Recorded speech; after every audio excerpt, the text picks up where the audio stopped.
freely you've received, freely give. The Bible is very clear about that. And so what does he mean by that? Basically, everything that we have on this planet, each individual, has been given to us by God. And as a result, because we got it for nothing, and maybe we did some work, and we made some money, or we made some good choices, but really, in essence, God has given it to us. So if we got it freely, then why can we not share it freely?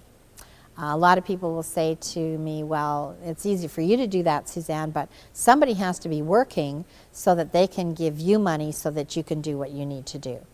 And I go, well, no. And they say, well, what would this world be like if everybody stopped working? I said, well, we'd be living in the Garden of Eden. If everybody could just stop, that would be just awesome, because then God could be the supplier that he always wanted to be. Of course, people just think that's naive and it doesn't work that way. But that is the original intent. That is what we saw happen in the beginning and what will come back. And so when something is given to us, it just moves through our hands, basically. We had food supplied to us, unbelievable amounts of food. It would just show up.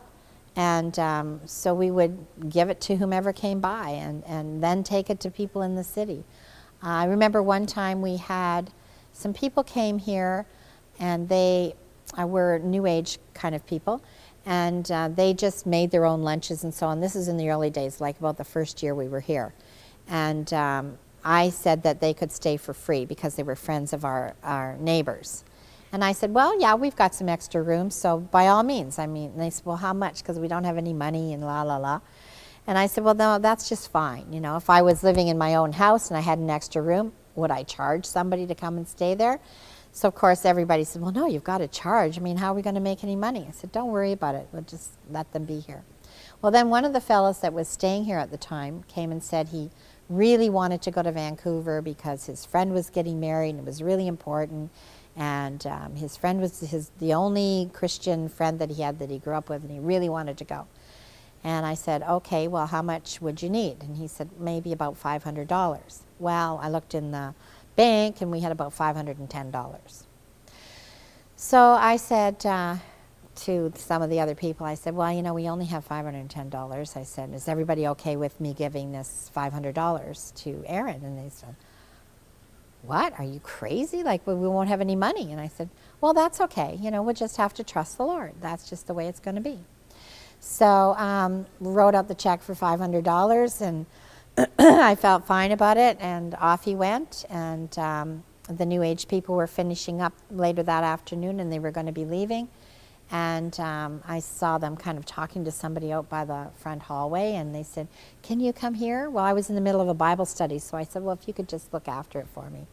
So they came with an envelope, and they said, we really want to thank you for being here, and so on and so forth, and we've left you a small donation. Well, you know, I figured it was $20, $25 or something. I didn't even open the envelope. Went about the Bible study and carried on. And later that evening when I went in, it was $550. So therefore, we had the 500 came back, and plus another 10%. So as fast as you would get rid of it, God can replenish it. He will do that. And he has done that over and over and over all these years.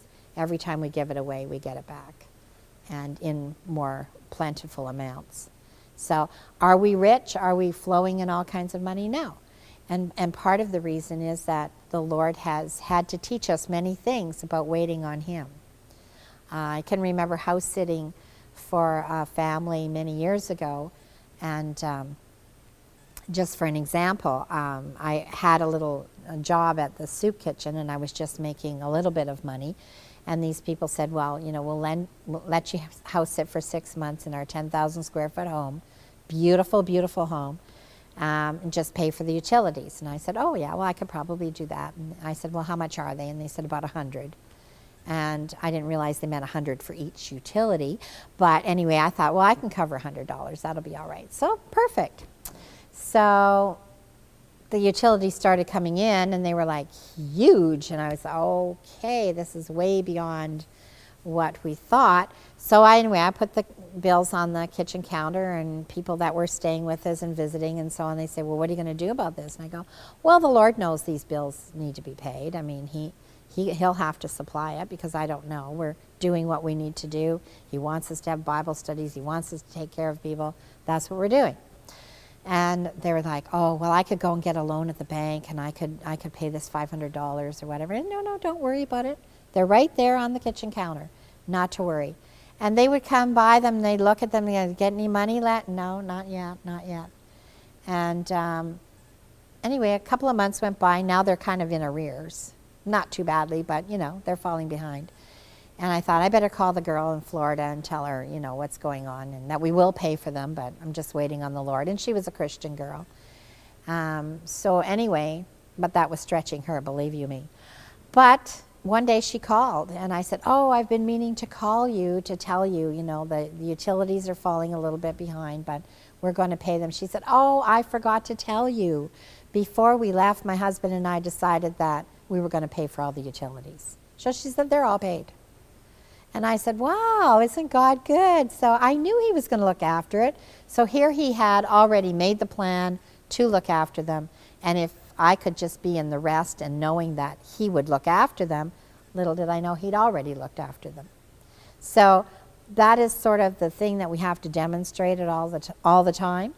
And so when bills come in and people get worried and they go like, well, how are we going to pay this? I go, I don't know. But he's never let us down yet. So I'm pretty sure he's going to come through again.